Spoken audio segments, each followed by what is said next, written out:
내 땅이지만 사용할 수 없는 땅이 되는 거죠.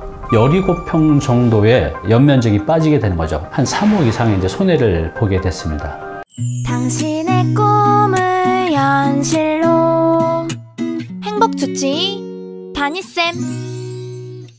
안녕하세요, 다니쌤입니다. 제가 오늘 말씀드릴 주제는요, 건축 부지 잘못 골라 3억 이상 손해본 사연입니다. 네, 요즘 은퇴자 분들 중에서는요, 조금 이제 적극적인 분들, 또 약간의 자산이 있는 분들은 은퇴 직후에 조그만 이제 단독주택을 사서 그걸 철거하고 수익형 건물을 지으시는 분들이 제법 있습니다. 이렇게 우리가 신축을 한다는 것은 어렵고 골치 아프고 잘못하면 위험도 있는데, 이것을 도전하는 이유는 기본적으로 좀 싸게 살 수 있기 때문에 그래요. 내가 지어진 거를 사는 것보다 내가 직접 짓는 게 훨씬 더 돈이 적게 들어가죠. 그런데 이걸 잘하면 큰 경제적 이익도 얻을 수 있지만, 잘못 선택하게 되면 큰 손해를 볼 수도 있다는 거죠. 자, 오늘은요, 실제로 오늘 제목대로 3억 이상 손해본 그 사례를 통해서 앞으로 땅을 구할 때 어떻게 찾아야 되는지 여러분들이 도움이 되셨으면 좋겠습니다. 네, 저번 주에 50대 중반의 부부가 상담을 오셨습니다. 남편께서는 현재 대기업 부장으로 계시고요. 이제 은퇴를 1년 정도 남았다고 합니다. 그래서 이 부부가 노후 준비를 위해서 작년에 이제 서울에 있던 아파트를 팔고 운정신도시로 들어가고, 그래서 이제 남은 그 자금 그리고 약간의 금융자산을 가지고 중랑구에 있는 한 대지 70평 정도 되는 단독주택을 매입을 했어요. 자, 이것을 사신 이유는 요거 이제 잔금을 다 치르고 나서 이걸 이제 철거를 하고 여기다 다세주택을 지어서 한 개층은 나중에 본인들이 거주하시고 나머지는 이제 임대 소득으로 이제 살아가려고 이제 계획을 하고 계신 중입니다. 남편께서는 한 1년 전부터 이 신축을 위해서 준비를 많이 하셨더라고요. 지금 여쭤보니까 뭐 소규모 건축 과정 이런 것도 한두 군데 들으시고, 또 나름대로 건축 공부도 집에서 독학으로 많이 하셨더라고요. 그래서 기본적인 이론은 잘 알고 계셨어요. 그래서 이런 이제 바탕을 통해서 발품을 파셔서 지금 중랑구에 있는 비교적 괜찮은 70평짜리 단독주택을 이제 찾게 된 거죠. 그래서 이 땅에다가 이제 어떤 컨셉으로 어떻게 하면 좋을지 상담을 하러 오신 거였습니다. 네, 그래서 이분이 매입하신 이제 땅을 인터넷으로 확인을 해봤습니다. 봤더니 지하철역에서도 가깝고 가격도 그 지역 평균 시세보다는 조금 싸게 산 게 맞습니다. 잘 사셨죠. 우리 그 포털 사이트에서 보면 로드북으로 실제로 거기 사진을 확인할 수가 있어요. 주소지 부근으로. 그래서 이렇게 쭉 해서 그 골목길 따라서 지나가다 보니까 사진상에 그 도로 끝에 계단이 있었습니다. 이게 이제 큰 이제 문제가 됐던 겁니다. 이분은 이걸 확인하지 못했는데 이 계단 때문에, 단지 이 계단 때문에 이분이 3억 이상 손해를 보게 됐는데요. 이것이 이제 어떤 내용인지 지금부터 우리 시청자 여러분도 보시면서 땅을 구하실 때 이런 일이 생기지 않도록 주의하시기 바랍니다. 네, 지금부터 설명드린 내용은 굉장히 중요합니다. 근데 조금 어려워요. 건축법적인 지식이기 때문에 제가 가능하면 쉽게 설명을 드릴게요. 한번 보시기 바랍니다. 우리가 이제 건축법상 이제 도로라는 개념이 굉장히 중요한데요. 이것은 보행과 자동차, 우리 왜 주택단지 보면 차도 다니고 사람도 다니잖아요. 이렇게 사람도 다니고 차도 다니는 너비 4m 이상의 이제 도로를 이제 건축법상 이제 도로라고 하는데요. 여러분 이제 맹지라고 있죠. 건축물을 지을 수 없는 땅. 그러니까 도로를 접하지 않으면 건물을 지을 수가 없어요. 그래서 우리나라 건축법에서는 이 땅이 4m 이상의 도로에 접해야 되고요. 이 접한 면적이 2m 이상이 되면 이제 건축 행위가 가능해요. 이게 안 되면 이제 건축을 못 하니까 우리 흔히 이제 맹지라고 하죠. 자, 그런데 지금 그 고객이 매입한 땅이 뭐냐면, 원래 지적도상에서는 이게 이렇게 해서 일로 나가는 이제 통과도로였어요.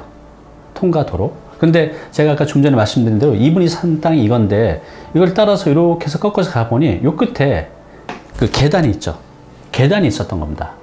자, 이게 왜 문제가 될까요?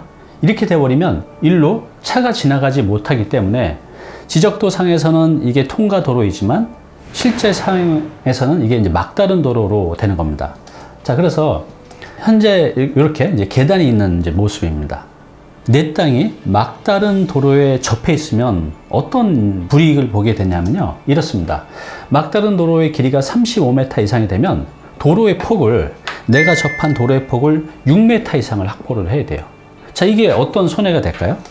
이렇습니다. 이제 실제로 이분이 산 땅인데 이쪽은 이제 12.2m, 이쪽은 19m인데 도로폭이 3m밖에 안 돼요. 그러면 이쪽이 지금 돌아서 막다른 도로이기 때문에 이게 35m가 넘어서 도로폭을 6m 이상을 확보를 해야 됩니다. 그럼 어떻게 해야 되냐면 이 땅의 중심선으로부터 내 쪽으로 3m를 후퇴해야 돼요. 그럼 이제 이쪽도 공평하게 3m. 어쨌든 간에 중심선으로부터 3m를 후퇴하게 되면 내 땅이 1.5m를 후퇴를 하게 되잖아요.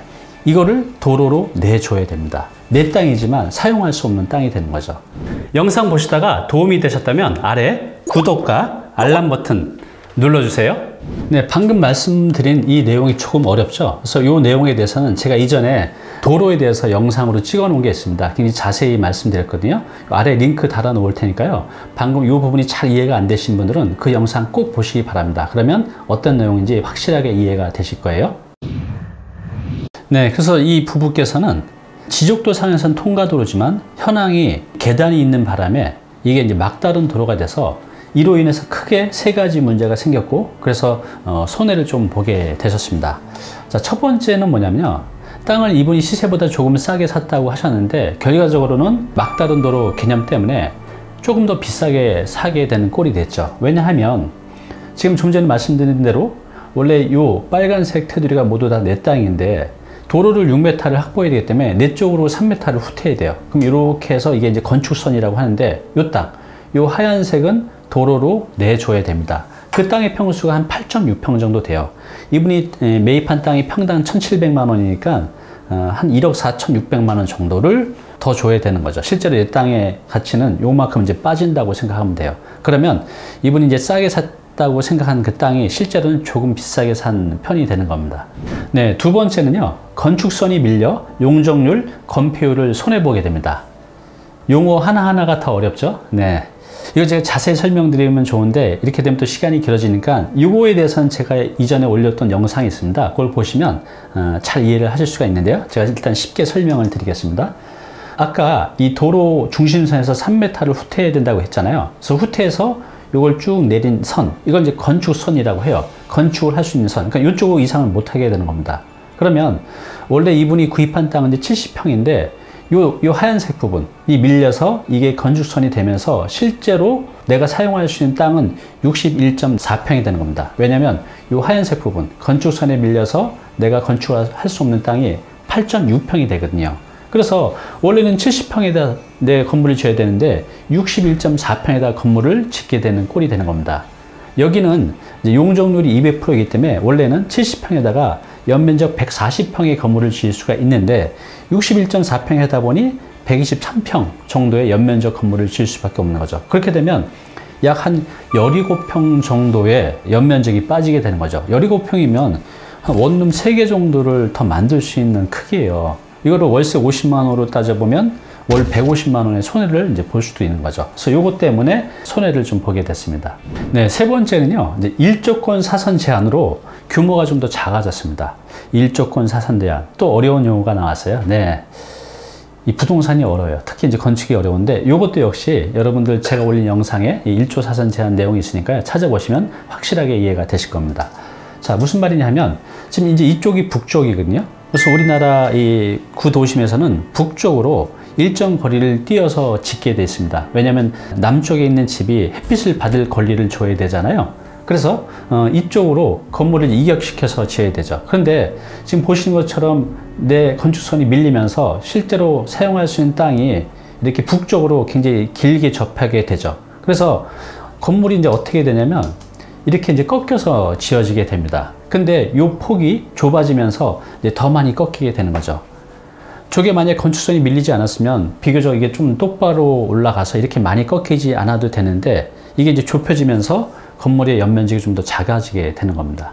이렇게 이 고객 같은 경우는 이 세 가지 문제 때문에 한 3억 이상의 이제 손해를 보게 됐습니다. 그나마 이제 다행인 것은 이제 여기서 3억이라는 손해는 이 부부가 기대한 그거 대비해서 이제 3억이고요. 기대치를 빼면 평균치 정도는 됩니다. 그래서 이분이 기대한 것보다 3억이라는 거고 다행히 그래도 일반적인 거에 비해서는 그냥 평균 수준인 거죠. 그래서 이분이 만약 이걸 잘 골라서 샀으면 3억 이상의 이익을 보셨을 텐데 그게 좀 이제 안타까운 부분입니다. 오늘 당신께서 해야 할 일이 있습니다. 네, 지금 건축 또는 이제 신축할 부지를 찾고 계신가요? 자, 그렇다면요, 이런 지적도와 같은 공부도 반드시 확인을 해야 되지만 반드시 현장을 확인하셔야 됩니다. 왜냐하면 오늘과 같은 사례를 미연에 방지하기 위함이에요. 이거 외에도 뭐 경사지가 있을 수도 있고, 축대가 있을 수도 있고, 내 대지 앞에 큰 전봇대가 있을 수도 있고, 버스 정류장이 있을 수도 있고, 또 혐오시설이 있을 수도 있어요. 그래서 반드시 여러분들이 현장 확인을 하셔야 됩니다.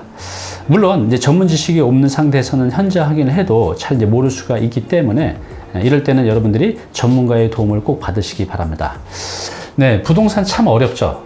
네, 저도 어렵습니다. 이 부동산은 모든 게 다 법으로 시작해서 법으로 끝납니다. 그리고 오늘 사례처럼 법만 봐야 되는 게 아니라 실제 현장도 확인해야 되기 때문에 굉장히 어려워요. 앞으로 다니TV에서는요, 우리 시청자분들이 이런 불이익을 보지 않도록 다양한 사례를 통해서 알기 쉽게 부동산 재테크 지식을 전해드리겠습니다. 감사합니다.